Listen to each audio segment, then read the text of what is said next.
ग्वालियर में दिल दहला देने वाली घटना सामने आई है। 4 दिन की दुधमुही पोती को उसकी ही दादी ने गला घोंटकर मार डाला। दादी को पोता होने की चाह थी, लेकिन उसकी बहू ने मासूम बच्ची को जन्म दिया। मासूम बच्ची भी दिव्यांग पैदा हुई, जिसके चलते पोती ने मौका पाकर हत्या की वारदात को अंजाम दे दिया। पोस्टमार्टम रिपोर्ट से हत्या का राजफाश हुआ। कंपू थाना पुलिस ने आरोपी महिला दादी को गिरफ्तार कर लिया है। ग्वालियर के बहोड़ापुर इलाके में रहने वाली गर्भवती महिला को बीती 23 मार्च को प्रसव पीड़ा के बाद शासकीय कमलाराजा अस्पताल में भर्ती कराया था, जहां उसने बेटी को जन्म दिया। बेटी जन्मजात दिव्यांग पैदा हुई, जिसको लेकर महिला की सास नाराज हो गई। सास को पोता होने की उम्मीद थी, लेकिन पोती हो गई, वो भी दिव्यांग। इसी बीच 27 मार्च की रात दादी ने अपनी नवजात पोती को अस्पताल में ही अपने साथ सुला लिया, लेकिन जब 28 मार्च की सुबह देखा तो नवजात बच्ची की मौत हो चुकी थी। बच्ची की मौत होने पर महिला ने अपने मायके वालों को अस्पताल बुला लिया और सास पर हत्या का शक जाहिर किया, जिसके बाद मायके वालों ने सास के साथ मारपीट कर दी। वहीं महिला का पति अपनी मां का सपोर्ट करते हुए मृतक बच्ची के शव का पोस्टमार्टम नहीं कराने पर अड़ गया, लेकिन महिला ने पुलिस से शिकायत करते हुए बच्ची के शव को पोस्टमार्टम हाउस भिजवा दिया। गुरुवार को नवजात मृतक बच्ची की पोस्टमार्टम रिपोर्ट में खुलासा हुआ कि उसकी गला दबाकर हत्या की गई थी। शक के आधार पर जब मृतक बच्ची की दादी से कड़ाई से पूछताछ की तो उसने अपना जुर्म कबूल कर लिया। कलयुगी दादी को दुधमुही पोती की नृशंस हत्या के आरोप में पुलिस ने गिरफ्तार कर आगे की जांच शुरू कर दी है। क्या नाम है आपका? काजल चौहान।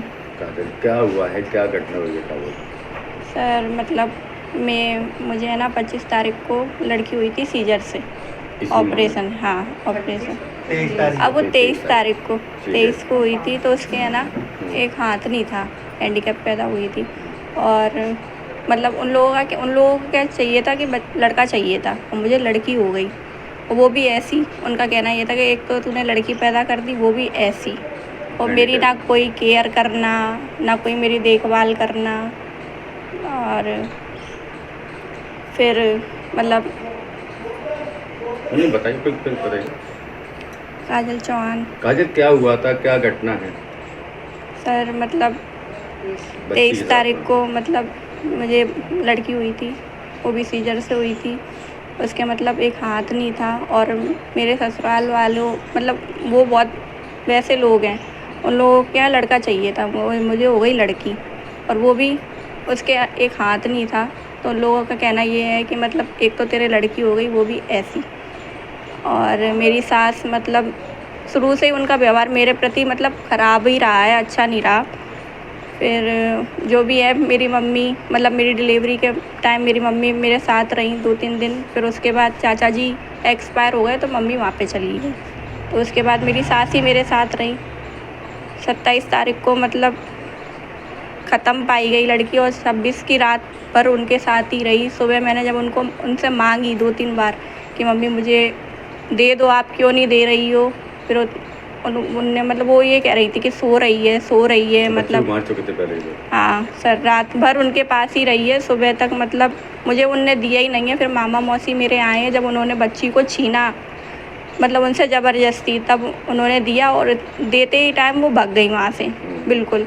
मामा मौसी ने मतलब एक फिर डॉक्टर के पास गए, डॉक्टर को दिखाया, तो उनने वहाँ पे उसको मृत घोषित कर दिया कि ये तो बहुत टाइम पहले से ही मतलब मरी हुई है। और सर बस कोई भी केयर नहीं कर रहा था मेरी, ना कुछ। मारा किसने है बच्ची को? कैसा क्या हुआ बताइए। मारा सर मेरी सास ने ही है बच्ची को। गला दबाया क्या? सर है ना वो है ना मतलब ऐसे कंबल को पूरा ढके हुए थी, गोदी में लेके बैठी हुई थी, पूरा कंबल ऊपर तक ढका था। मुझे गर्दन वगैरह कुछ होगा ऐसा किया होगा। क्यों मारा, वजह क्या थी? सर बता तो रही हूँ, उन्हें लड़का चाहिए था। तो मेरे लड़के आपके हो? नहीं सर, मेरी पहली डिलीवरी थी। कब हुई थी आपकी शादी? सर 10 मई 2023 को हुई थी। क्या करते हैं आपके पति? MR है सर। क्या नाम है उनका? विकास चौहान। कहाँ है ससुराल आपकी? गोलपाड़ा के लागे ठगी। अच्छा, आपने अपने पति की जो घटना बताई थी, क्या बोले वो? सर वो भी इसमें ही शामिल था। उसे मतलब वो मतलब जिस दिन बच्ची हुई उसने ना बच्ची को लिया है, नैना मतलब उनको भी लड़का ही चाहिए था। हाँ सर, उसको भी लड़का ही चाहिए। क्या नाम है आपकी दादी का और सासू माँ का? सासू माँ का प्रेमलता चौहान। अभी और ससुर साहब? ससुर साहब का बलबीर सिंह चौहान। ठीक है, तो आपने थाने में कंप्लेंट की? हाँ सर, की। अभी 27 तारीख को JRO हॉस्पिटल में एक मर्ग सामने आया था। उसमें 4 दिन की बच्ची की मृत्यु हो गई थी। उसकी मां के द्वारा तत्समय भी अपनी सास पर हत्या की शंका के आरोप लगाए थे कि हो सकता है कि सास ने कोई गड़बड़ी की हो। अभी उसमें हमने फिर PM कराया था और मौके पे और भी लोगों के स्टेटमेंट लिए थे, और उसमें जब PM रिपोर्ट प्राप्त हुई है हमको आज, जिसमें क्लियरली गला दबा करके 4 दिन की बच्ची की हत्या करना पाया गया है। और फिर जब सगनसा से पूछताछ की गई दादी से, और उस एंगल से पूछताछ की गई कि ये घटना आपने ही कारित की है, तो उसने अपना इस तरह की घटना को करना कबूल किया है, जिस पर से थाना कंपू में एक 302 हत्या के धारा के अंतर्गत मामला पंजीबद्ध कर विवेचना में लिया है। जो बच्ची का जन्म हुआ था तो शायद सास उस चीज़ से रुष्ट थी, और दूसरी चीज़ बच्ची जो है वो शारीरिक रूप से अपंग भी थी, तो ऐसी स्थिति में शायद सास को नागवार गुजरा और उसने इस तरह का कदम उठाया। और माँ और उसके परिवार वाले शुरू से ही इस चीज़ को मान के चल रहे थे कि कोई गड़बड़ी सास ने की है। मतलब सास चाहती थी कि बेटा ही हो, थोड़ा सा उसके बारे में बताइए। इस संबंध में सास से गहनता से पूछताछ की जा रही है, उसकी क्या मनोवृत्ति रही है, उसके भी उस संबंध में भी हम जांच करेंगे, उसका इंटेंशन क्या रहा वो विवेचना में क्लियर होगा पूरा उसका। अभी प्राथमिक तौर पे हमने PM रिपोर्ट के आधार पर और उसकी जो मृत बच्ची थी उसकी मां के कथन के आधार पर, उसके परिवार वालों के कथन के आधार पर हमने सास के विरुद्ध 302 का मामला पंजीबद्ध किया है, और सास को भी हमने अभिरक्षा में ले लिया है। सास के अलावा कोई और भी इसमें आरोपी शामिल? अन्य कोई आरोपी नहीं है, केवल अकेली सास पर ही उसको परिवार वालों को संदेह था, और सास की उम्र लगभग 55 वर्ष होगी, और वह किस मनोवृत्ति के तहत उसने ऐसे कदम उठाए उसकी जांच की जाएगी।